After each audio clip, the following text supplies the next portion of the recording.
And we're back to learning Photoshop in a year, day 362. Get back to Camera Raw. I press Ctrl J here to copy the original. And then we go to Filter, Camera Raw Filter.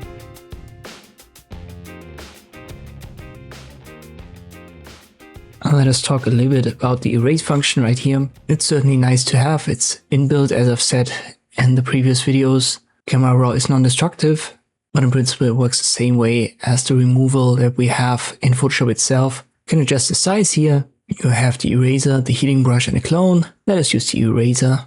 You can also activate generate a fill, but the inbuilt option already does a good job. It's kind of like a content aware erase. You have to be careful though. You can see that with the building in the background. The more details there are in the background, the less convincing it's going to be. But for a quick option that's not too shabby, you can set that to reflections, people, dust for specific distraction removal.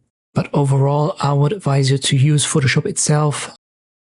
I've made quite a lot of videos about these tools, removal, clone and healing brush, so that I don't want to go over all of the details here again. Just check my Photoshop playlist in the description. And once more, for a quick result, it's not bad to have that inbuilt yet again in this Camera Raw filter.